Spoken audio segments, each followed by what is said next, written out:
माया को चाहने वाला बिखर जाता है और महाकाल को चाहने वाला निखर जाता है। जय भोलेनाथ की सभी भक्तों को सादर प्रणाम। भक्तों, आप नियमित प्रातः 5:30 बजे हमारे चैनल पर शिव महापुराण की कथाएं श्रवण करते हैं।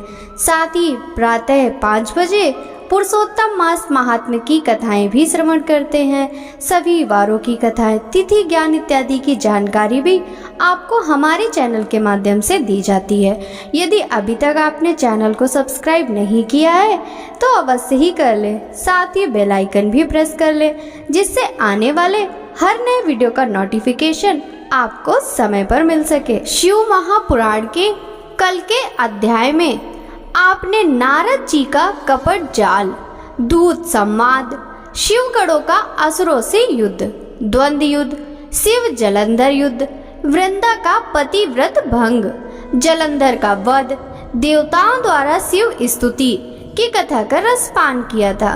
भक्तों, आज के इस अध्याय में धात्री, मालती और तुलसी का आविर्भाव, शंखचूड़ की उत्पत्ति, शंखचूड़ का विवाह, शंखचूड़ के राज्य की प्रशंसा, देवताओं का शिव जी के पास जाना, शिव जी द्वारा देवताओं को आश्वासन, पुष्पदंत शंखचूड़ वार्ता, भगवान शिव की युद्ध यात्रा की कथा का रसपान करेंगे। तो चलिए भक्तों, वीडियो शुरू करते हैं।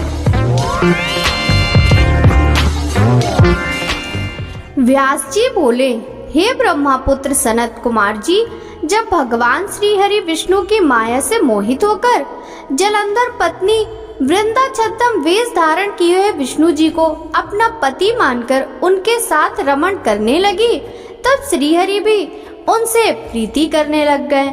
सच्चाई जान लेने के बाद कि जलंधर के रूप में भगवान श्री हरि ने उनके साथ छल किया है, उसे अग्नि में जलकर अपने प्राणों की आहुति दे दी। फिर आगे क्या हुआ? भगवान विष्णु कहाँ गए और उन्होंने क्या किया? तुलसी के रूप में वृंदा का जन्म कैसे और कब हुआ? कृपया वह कथा मुझे बताइए। सनत कुमार जी बोले, हे महर्षि, मैं आपके सभी प्रश्नों का उत्तर देता हूँ। मेरी कथा सुनिए, आपकी सभी जिज्ञासाएं दूर हो जाएंगी। जब वृंदा ने विष्णु जी द्वारा ठगे जाने पर अपने शरीर का त्याग कर दिया तो भगवान विष्णु को बहुत दुख हुआ और वे वृंदा की चिता की राख को अपने शरीर पर लपेटकर इधर इधर मारे फिरने लगे। इधर जब देवताओं को भगवान श्री हरि विष्णु की इस हालत के बारे में पता चला तो वे सब बहुत चिंतित हुए। उन्हें समझ में नहीं आ रहा था कि वे क्या करें। जगत के पालन करता भगवान श्री हरि विष्णु को इस तरह दर दर भटकना शोभा नहीं देता। जब देवताओं को इस समस्या का हल नहीं सूझा तब वे देवाधिदेव भगवान शिव की शरण में गए। ब्रह्मा जी को साथ लेकर देवराज इंद्र देवताओं सहित कैलाश पर्वत पर पहुँचे। वहाँ उन्होंने त्रिलोकीनाथ भगवान शिव को हाथ जोड़कर प्रणाम किया और उनकी स्तुति करने लगे। तत्पश्चात शिव के पूछने पर देवताओं ने वहाँ आने का प्रयोजन शिव जी को बताया। देवताओं ने कहा, हे देवाधिदेव, करुणा निधान भक्त वत्सल शिव, आप तो सर्वेश्वर हैं, सर्वज्ञाता हैं। इस संसार की कोई बात आपसे छिपी नहीं है। भगवान श्री हरि विष्णु ने दैत्यराज जलंधर की पत्नी वृंदा को जलंधर का रूप लेकर ठगा, परंतु उसके साथ रहते रहते श्री विष्णु की उनसे प्रीति हो गई और अब वे उनका वियोग सह नहीं पा रहे। वे अपने शरीर पर वृंदा की चिता की आग लपेटकर जोगी बनकर इधर उधर घूम रहे हैं। प्रभु, आप उन्हें समझाएं कि वे ऐसा ना करें। भगवान, यह जगत आपके अधीन है और आपको इस समय उनकी मदद करनी चाहिए ताकि वे पहले की भांति होकर अपने कार्यों को पूरा करें। देवताओं की इस प्रकार की प्रार्थना सुनकर भगवान शिव बोले, हे ब्रह्मा जी, हे देवराज इंद्र व अन्य देवताओं, ये सारा जगत माया के अधीन है, परंतु इस जगत की जननी मूल प्रकृति परम मनोहर महादेवी पार्वती इस माया के वशीभूत नहीं है। उन पर हम इस माया जाल का कोई असर नहीं पड़ता। इसलिए आप भगवान श्री हरि विष्णु के इस मोह माया के जाल को दूर करने के लिए आदि देवी प्रकृति की आधारभूत देवी पार्वती की शरण में जाएं। यदि आपके द्वारा वे प्रसन्न हो गई तो आपकी हर एक समस्या का समाधान हो जाएगा और वे आपके कार्यों को पूर्ण करेंगी। देवादिदेव महादेव भगवान शिव के इन वचनों को सुनकर सभी देवताओं को अत्यंत प्रसन्नता हुई और वे भगवान शिव से आज्ञा लेकर मूल प्रकृति की शरण में चले गए। इस प्रकार जब देवता प्रकृति देवी की शरण में जा रहे थे, उस समय वहां आकाशवाणी हुई, हे देवताओं, मैं तीनों प्रकार के गुणों से अलग होकर निवास करती हूँ। मैं सत्वगुण में गौरा बनकर, रजोगुण में लक्ष्मी बनकर और तमोगुण में ज्योति बनकर इस जगत को आलोकित करती हूँ। इसलिए आप अपनी इच्छा पूर्ति हेतु देवी जगदम्बा की शरण में जाओ, वे अवश्य ही तुम्हारी मनोकामना पूरी करेंगी। यह आकाशवाणी सुनते ही सभी देवता गौरी, लक्ष्मी और सरस्वती को हाथ जोड़कर प्रणाम करने लगे और मन में उनका वंदन और स्तुति करने लगे। इस प्रकार जब देवताओं ने शुद्ध हृदय से तीनों देवियों का स्मरण किया, तब वे तीनों देवियां वहां प्रकट हो गईं। देवियों को साक्षात अपने सामने पाकर देवता बहुत हर्षित हुए और गौरी, लक्ष्मी और सरस्वती की वंदना और पूजन अर्चन करने लगे। तब तीनों देवियों ने मुस्कुराकर कहा, हे देवताओं, हम तीनों देवियां तुम्हारी स्तुति से बहुत प्रसन्न हैं। तुम जो कुछ चाहते हो हमें बताओ, हम तुम्हारी मनोकामना अवश्य पूर्ण करेंगी। देवियों के इस कथन को सुनकर देवताओं का प्रतिनिधित्व करते हुए देवराज इंद्र ने भगवान श्री हरि विष्णु के बारे में सब कुछ गौरी, लक्ष्मी और सरस्वती देवी को बता दिया। तब उन्होंने कुछ बीज देवताओं को दिए और कहा, ये बीज ले जाकर तुम देवी वृंदा की चिता की राख में बो दो। ऐसा करने से तुम्हारे अभीष्ट कार्यों की सिद्धि होगी। उन बीजों को लेकर देवताओं ने तीनों देवियों का धन्यवाद व्यक्त किया। तब देवियां वहां से अंतर ध्यान हो गयीं। तत्पश्चात ब्रह्मा जी सहित सभी देवता उस स्थान पर पहुँचे जहाँ देवी वृंदा ने अपने प्राणों की आहुति अग्नि में दी थी। वहाँ पहुंचकर उन्होंने देवी द्वारा दिए गए उन बीजों को वृंदा की चिता की राख में डाल दिया। तब उन बीजों में से कुछ दिन पश्चात दात्री, मालती और तुलसी नामक वनस्पतियाँ पैदा हुई। देवी सरस्वती द्वारा दिए गए बीजों से दात्री, देवी महालक्ष्मी के बीजों से मालती और देवी गौरा के बीजों से तुलसी का आविर्भाव हुआ। जैसे ही धात्री, मालती और तुलसी नामक ये स्त्री रूपी वनस्पतियां उत्पन्न हुई और भगवान श्री हरि विष्णु ने उन्हें देखा तो उन पर से माया का पर्दा हट गया और वे पहले की भांति हो गए। वे उन वनस्पतियों पर अपनी कृपा दृष्टि रखने लगे। तभी से धात्री, मालती और तुलसी नामक इन वनस्पतियों को भी विष्णु जी से विशेष अनुराग हो गया। तब भगवान श्री हरि विष्णु पुनः वैकुंठ लोक को चले गए। सनत कुमार जी बोले, हे महामुने, शंखचूड़ नामक एक दैत्य था जिसका वध भगवान शिव ने स्वयं अपने हाथों से त्रिशूल मारकर किया था। अब मैं आपको उस शंखचूड़ नामक दैत्य के विषय में बताता हूँ। हे मुने, आप यह जानते ही हैं कि विधाता के पुत्र मरीचि हुए हैं और उनके पुत्र महर्षि कश्यप। मरीचि के पुत्र कश्यप मुनि बहुत ही धार्मिक प्रवृत्ति के संत थे। वे बड़े ही धर्मात्मा थे और सृष्टि की रचना करने वाले ब्रह्मा जी की हर आज्ञा को सिरोधार्य मानकर उनका पालन करते थे। प्रजापति दक्ष ने उनके व्यवहार को और गुणों से प्रसन्न होकर अपनी 13 कन्याओं का विवाह महर्षि कश्यप से कर दिया था। इन्हीं की संतानों से ये पूरा संसार भर गया। कश्यप मुनि की 13 पत्नियों में से एक पत्नी का नाम दनु था। दनु रूपवती, गुणवती होने के साथ साथ परम सौभाग्यवती थी। वह एक अत्यंत शांत साध्वी भी थी। उन्हीं दनु के अनेकों पुत्र हुए। उनका विप्रचित नामक पुत्र बहुत ही बलशाली और पराक्रमी था। उसका भी दम्भ नाम का एक पुत्र हुआ। दम्भ भी अपने पिता की तरह धार्मिक विचारों को मानने वाला था। दम्भ भगवान विष्णु का अनन्य भक्त था। इतना धार्मिक होने के पश्चात भी उसकी कोई संतान नहीं हुई। तब वह बड़ा निराश हो गया और उसने शुक्राचार्य को अपना गुरु बनाया।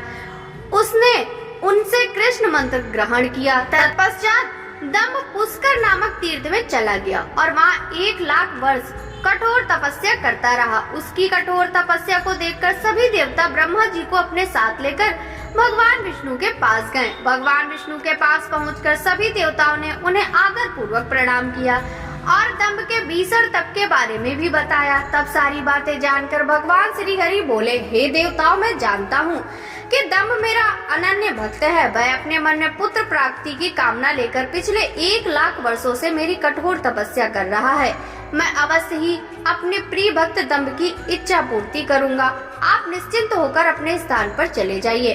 भगवान श्री हरि के इन वचनों को सुनकर ब्रह्मा जी और देवराज इंद्र सभी देवता उन्हें प्रणाम कर करके अपने लोकों को चले गए। तब भगवान विष्णु भी अपने भक्त दम्भ को उसकी तपस्या का फल देने के लिए पुष्कर गए। वहाँ उन्होंने अपने सामने पाकर दम्भ बहुत प्रसन्न हुआ और उनके चरणों में लेटकर उन्हें प्रणाम कर उनकी स्तुति करने लगा। तब श्री हरि विष्णु बोले, हे दम्भ, मैं तुम्हारी इस कठोर तपस्या से बहुत प्रसन्न हूँ। तुम अपना अभीष्ट वर मांग सकते हो।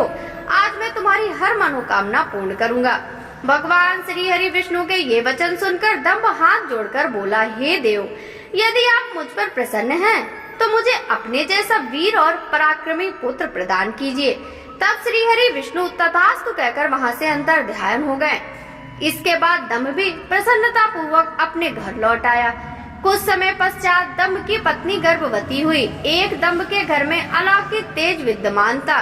समय आने पर दम्भ की पत्नी के गर्भ से एक पुत्र का जन्म हुआ। मुनियों ने उसका नामकरण संस्कार करके उसका नाम शंखचूड़ रखा। सनत कुमार जी बोले, हे महर्षि, भगवान श्री हरि विष्णु के वरदान के फल स्वरूप दम्भ को एक वीर पराक्रमी पुत्र की प्राप्ति हुई, जिसका नाम शंखचूड़ रखा गया। शंखचूड़ भी धार्मिक प्रवृत्ति का था। वह अपने परम पूज गुरु के अमृत वचनों का शंखचूड़ के मन पर गहरा प्रभाव पड़ा और वह पुष्कर नामक तीर्थ में जाकर एकाग्र मन से तपस्या करने लगा। उसने अपनी इंद्रियों को अपने वश में कर लिया और अनेकानेक मंत्रों द्वारा ब्रह्मा जी की साधना करने लगा। उसके भक्ति भाव से की गई आराधना से शीघ्र ही ब्रह्मा जी प्रसन्न हो गए। एक दिन जब शंखचूड़ प्रतिदिन की भांति तपस्या में मग्न था, ब्रह्मा जी उसके सामने प्रकट हो गए। तब आराध्य को एकाएक अपने सामने इस प्रकार खड़ा देखकर शंखचूड़ की प्रसन्नता की कोई सीमा न रही। वह ब्रह्मा जी के चरणों में लेट गया और उनके पैरों पर अपना सिर रखकर उनकी स्तुति करने लगा। ब्रह्मा जी ने शंखचूड़ को ऊपर उठाया और उससे कहा, हे वत्स, मैं तुम्हारी आराधना से बहुत प्रसन्न हूँ। तुम तो चाहो मुझसे वरदान मांग सकते हो। मैं तुम्हारी सभी मनोकामनाएं पूरी करूँगा। अपने आराध्य ब्रह्मा जी के ये वचन सुनकर शंखचूड़ बोला, हे ब्रह्मा जी, यदि आप मुझ पर प्रसन्न हैं, तो मुझे ये वरदान दीजिए कि मुझे कोई भी जीत ना सके। शंखचूड़ के इस वर को सुनकर ब्रह्मा जी बोले, ऐसा ही होगा। और फिर उसे भगवान श्री कृष्ण का अक्षय कवच देते हुए वे कहने लगे कि शंखचूड़, अब तुम बद्री का आश्रम चले जाओ। वहाँ सकामा तुलसी तपस्या कर रही है। तुम वहाँ जाकर धर्मराज की कन्या तुलसी से विवाह कर लो। यह कहकर ब्रह्मा जी वहाँ से अंतर ध्यान हो गए। ब्रह्मा जी के अंतर ध्यान होने पर शंखचूड़ बद्रिकाश्रम की ओर चल दिया। वहाँ जाकर तुलसी के पास पहुँचा। शंखचूड़ को अपने खड़ा देखकर वह बोली, मैं धर्मराज की पुत्री तुलसी हूँ। आप कौन हैं और यहाँ किस लिए आए हैं? कृपया यहाँ से चले जाइए। आप शायद जानते नहीं कि स्त्री जाति मोहिनी होती है। तुलसी के वचन सुनकर शंखचूड़ बोला, हे देवी, आपके वचन सत्य है, परंतु यहाँ मैं अपने आराध्य भगवान ब्रह्मा जी की आज्ञा से आया हूँ। मैं दनु का वंशज दानव दंभ का पुत्र शंखचूड़ हूँ। पूर्व में राधिका के दिए गए शाप के कारण मैं दानव कुल में जन्मा हूँ। यह सब कहकर शंखचूड़ चुप हो गया। अब तुलसी बोली, यह सत्य है कि इस संसार में वही पुरुष श्रेष्ठ है जो स्त्री से पराजित हो जाते हैं, परंतु आज मैं भी तुम्हारी स्पष्ट वादिता से अत्यंत प्रभावित हुई हूँ। जब इस प्रकार शंखचूड़ और तुलसी आपस में बातें कर रहे थे, तभी वहाँ ब्रह्मा जी प्रकट हो गए। उन्हें देखकर तुलसी और शंखचूड़ दोनों ने उन्हें प्रणाम किया। तुम दोनों यहाँ तक अभी की बातें ही कर रहे हो। शंखचूड़, मैंने तुम्हें यहाँ तुलसी का पानी ग्रहण करने के लिए भेजा था। तुम निश्चय ही पुरुषों में ही श्रेष्ठ हो और तुलसी निसंदेह स्त्रियों में रत्न है। तुम दोनों एक दूसरे के लिए ही बने हो। इसलिए तुम शीघ्र ही एक दूसरे को हो जाना चाहिए। शंखचूड़ और तुलसी को विवाह करने के लिए कहकर ब्रह्मा जी वहाँ से चले गए। ब्रह्मा जी का आदेश मानते हुए तुलसी और शंखचूड़ ने गंधर्व नीति से विवाह कर लिया। तत्पश्चात वे दोनों अनेक सुंदर मनोरम स्थानों पर अनेक वर्षों तक विहार करते रहे। एक दूसरे का साथ पाकर वे बहुत प्रसन्न थे। व्यास जी बोले, हे ब्रह्मा जी के पुत्र सनत कुमार जी, जब संसार के सृष्टिकर्ता ब्रह्मा जी की आज्ञा से तुलसी और शंखचूड़ ने गंधर्व रीति से विवाह कर लिया, तब फिर क्या हुआ? उन दोनों ने क्या किया? व्यास जी के इस प्रकार के प्रश्न सुनकर सनत कुमार जी बोले, हे महामुने, शंखचूड़ और देवी तुलसी ने ब्रह्मा जी की आज्ञा से विवाह कर लिया और वह उसे अपने साथ लेकर अपने घर वापस आ गया। जब दानवों को इस बात की सूचना मिली कि शंखचूड़ को ब्रह्मा जी से वरदान प्राप्त हुआ है, तो वे सभी बहुत प्रसन्न हुए। दैत्य गुरु शंकराचार्य ने स्वयं वहां आकर शंखचूड़ को ढेरों आशीर्वाद प्रदान किए। तत्पश्चात उन्होंने शंखचूड़ को असुरों का आधिपत्य देते हुए उसका राज्याभिषेक कराया। राज सिंहासन संभालने के पश्चात शंखचूड़ बहुत प्रसन्न था। तब शुक्राचार्य बोले, हे असुर राज शंखचूड़, तुम निसंदेह ही वीर और पराक्रमी हो। तुम्हें आज असुरों का राज सौंपकर मुझे बहुत हर्ष हो रहा है। अब इस राज्य का विस्तार करना और असुरों की रक्षा करने का दायित्व तुम्हारा है। मुझे तुम्हारी प्रतिभा पर पूरा विश्वास है। यह कहकर दैत्य गुरु शुक्राचार्य वहाँ से चले गए। उनकी आज्ञा सिरोधार्य कर शंखचूड़ राज्य करने लगा। उसने अपने राज्य का विस्तार करने के उद्देश्य से अपनी विशाल सेना को इंद्रलोक पर आक्रमण करने का आदेश दे दिया। वह स्वयं भी उस युद्ध में जा खड़ा हुआ। असुरों और देवताओं में बड़ा भयानक युद्ध शुरू हो गया। देवताओं ने अनेक असुरों को मार गिराया, अनेकों को घायल कर दिया। यह देखकर असुर सेना विचलित होकर इधर उधर भागने लगी। इसे देखकर असुर राज शंखचूड़ का क्रोध 7वें आसमान पर जा पहुंचा। अपनी पूरी शक्ति से युद्ध करते हुए उसने देव सेना को खदेड़ दिया। दैत्यराज शंखचूड़ से डरकर देव सेना तितर बितर हो गई और अपने प्राणों की रक्षा के लिए गुफाओं और कंदराओं में जाकर छुप गई। महाबली वीर प्रतापी शंखचूड़ ने स्वर्ग पर अधिकार कर लिया और स्वर्ग के सिंहासन पर विराजमान हो गया। सूर्य, अग्नि, चंद्रमा, कुबेर, यम, वायु आदि सभी देवता शंखचूड़ के अधीन हो गए। अनेक देवता शंखचूड़ के डर से भाग निकले। जो देवता वहां से भाग निकले थे, वे अपनी प्राणों की रक्षा के लिए इधर उधर मारे मारे फिर रहे थे। जब उन्हें यह सब समझ नहीं आया कि वे अब क्या करें और कहां जाएं, तब वे सब मिलकर ऋषि मुनियों को साथ लेकर ब्रह्मा जी की शरण में गए। ब्रह्मा जी के पास पहुंचकर देवताओं ने उन्हें प्रणाम कर उनकी स्तुति की। तत्पश्चात उन्होंने शंखचूड़ के आक्रमण और स्वर्ग पर उसके आधिपत्य के बारे में सब कुछ ब्रह्मा जी को बता दिया। ब्रह्मा जी ने आश्वासन देते हुए कहा, इस विषय में भगवान विष्णु ही हमें कोई सही मार्ग बता सकते हैं, अतः हम सभी को उनके पास चलना चाहिए। ये कहकर वे सब श्री हरि विष्णु से मिलने के लिए वैकुंठ लोक को चल दिए। वैकुंठ लोक पहुंचकर देवराज इंद्र और ब्रह्मा जी सहित सभी देवताओं ने लक्ष्मीपति विष्णु जी की स्तुति की और उन्हें सारी बातों से अवगत कराया। देवताओं का दुख सुनकर विष्णु जी ने उन्हें ढांढस बंधाते हुए कहा, हे देवताओं, आप इस प्रकार दुखी ना हो। मैं शंखचूड़ के बारे में सभी कुछ जानता हूँ। पहले वह मेरा अनन्य भक्त था। इस बारे में हमें देवाधिदेव महादेव जी से विचार विमर्श करना चाहिए, क्योंकि वे ही इस समस्या का सही समाधान बता सकते हैं। यह कहकर वे ब्रह्मा जी और अन्य देवताओं को अपने साथ लेकर शिवलोक की ओर चल दिए। सनत कुमार जी बोले, हे महामुने, इस प्रकार देवताओं की करुण प्रार्थना सुनकर और अनुनय विनय सुनकर त्रिलोकीनाथ भगवान शिव बोले, हे श्री हरि, हे ब्रह्मा जी और अन्य सभी देवताओं, मैं दैत्यराज शंखचूड़ के विषय में सब कुछ जानता हूँ। असुर राज शंखचूड़ भले ही देवताओं का शत्रु एवं प्रबल विरोधी हो गया हो, परंतु वह अभी भी धार्मिक है और सच्चे हृदय से धर्म का पालन करता है। परंतु फिर भी तुम लोग मेरे पास मेरी शरण में आए हो और शरणागत की रक्षा करना सभी का कर्तव्य है, इसलिए मैं तुम्हारी रक्षा करने का वचन देता हूँ। तुम अपनी व्यर्थ की चिंताएं त्याग दो और प्रसन्न होकर अपने अपने स्थान पर लौट जाओ। मैं निश्चय ही शंखचूड़ का संहार करके उसके द्वारा दिए गए कष्टों से तुम्हें मुक्ति दिलाकर तुम्हारा स्वर्ग का राज तुम्हें वापस दिलाऊंगा। भगवान शिव जब इस प्रकार से देवताओं को शंखचूड़ के वध का आश्वासन दे ही रहे थे, तभी उनमें से मिलने के लिए राधा के साथ श्री कृष्ण वहाँ पधारे। भगवान शिव को प्रणाम करके वे प्रभु की आज्ञा से उनके पास ही बैठ गए। श्री कृष्ण और राधा ने महादेव जी की मन में बहुत स्तुति की। जब भगवान शिव उनके आने का कारण पूछा तब श्री कृष्ण बोले, हे कृपा निधान दया निधि, आप तो सब कुछ जानते हैं, आप ही इस जगत में सनाथ हैं।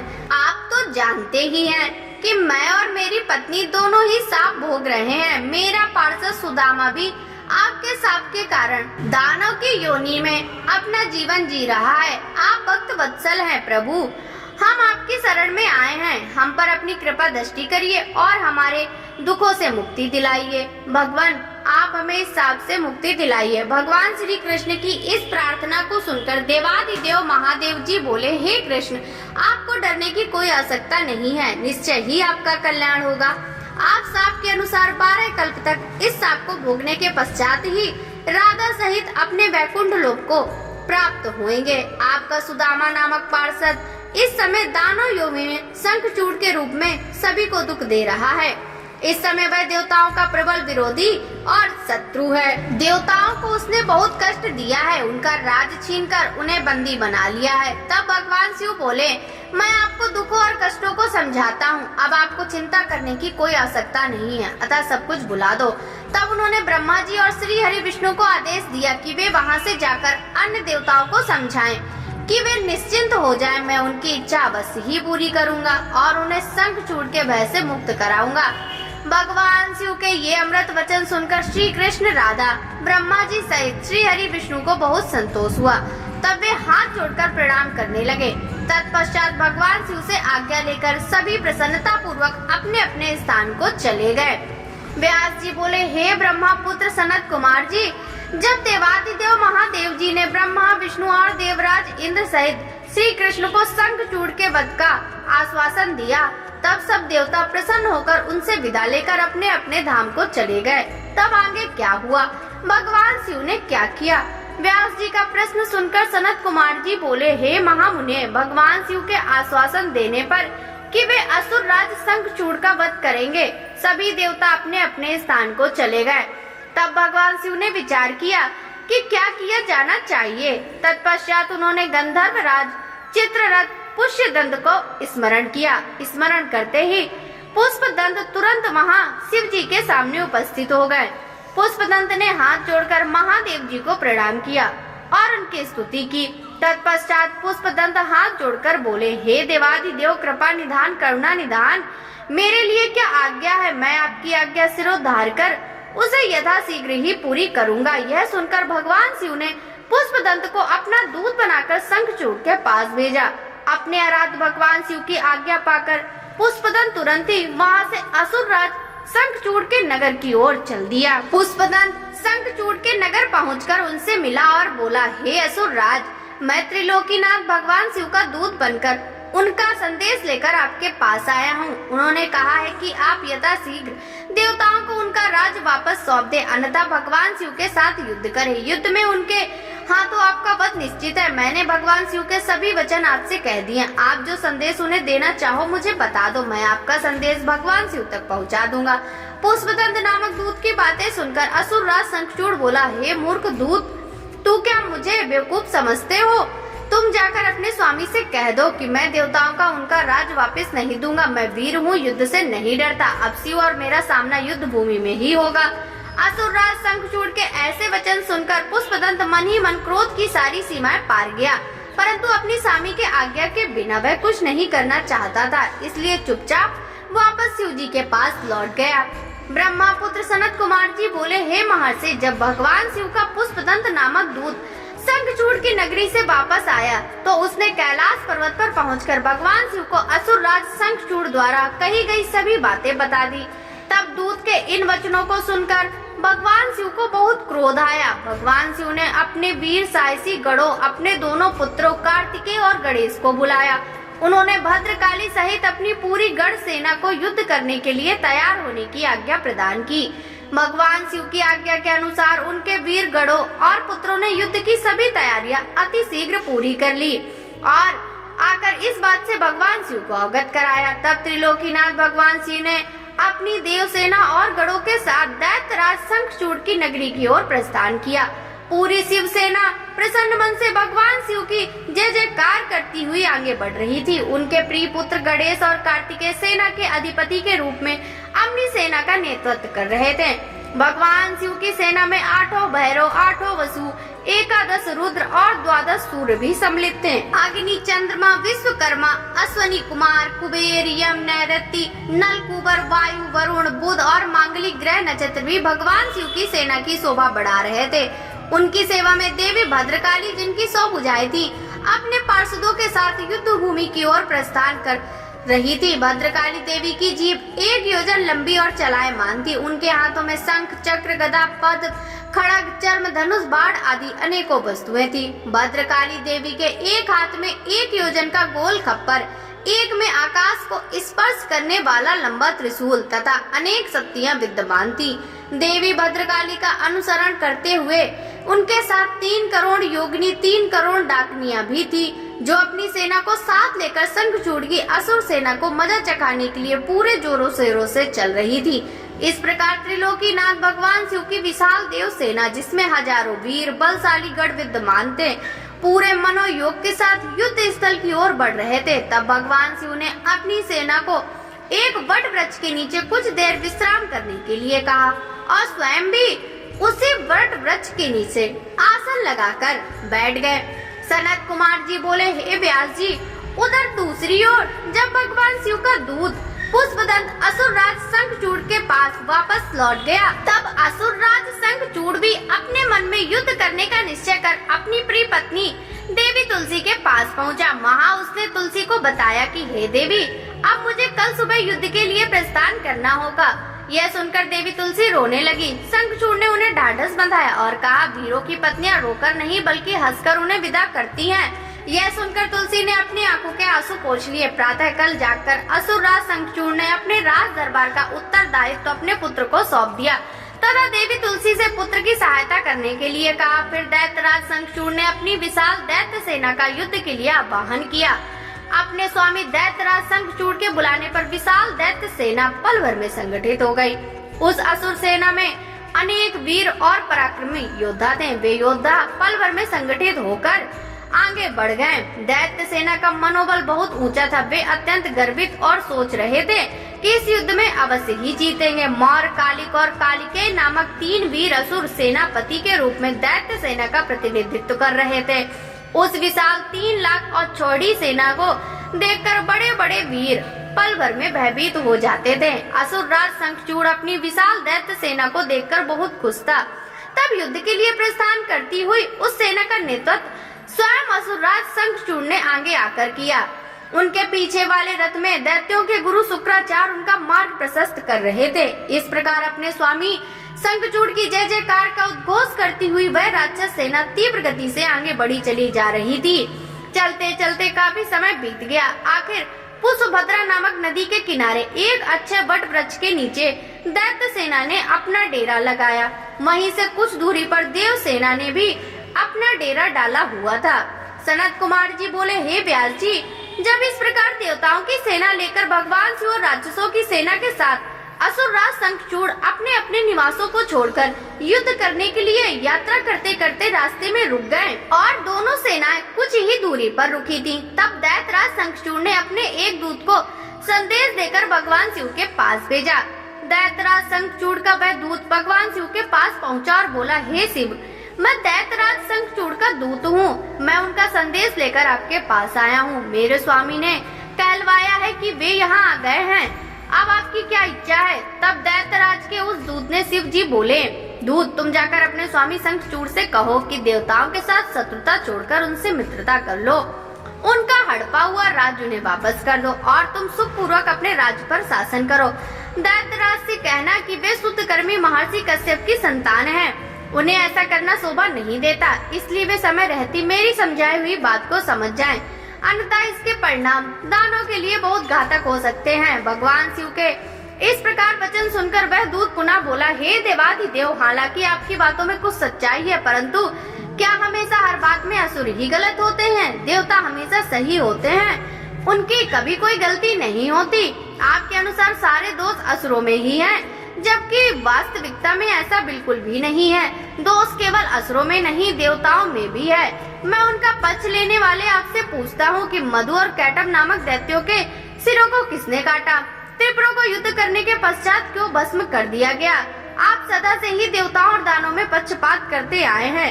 आप देवताओं का ही कल्याण करते हैं, जबकि ईश्वर होने के नाते आप देवताओं और असुरों दोनों के लिए ही आराध्य हैं। इसलिए आपको किसी एक के संबंध में नहीं बल्कि दोनों के हितों का ध्यान में रखकर कार्य करना चाहिए। शंखचूड़ के दूत के वचनों को सुनकर कल्याणकारी शिव बोले, दूत तुम्हारी यह बात पूर्णतः गलत है। मैं देवताओं और दानों में कभी कोई भेद नहीं करता। मैं तो सदा से ही कार्यों की सिद्धि करता हूँ। मुझे देवताओं पर आए संकट को दूर करना है, इसलिए मुझे असुरों को युद्ध करके मारना ही होगा। तुम जाकर इस बात को असुर राज शंखचूड़ को बता दो। यह कहकर भगवान शिव चुप हो गए और वह दूत अपने स्वामी शंखचूड़ के पास चला गया।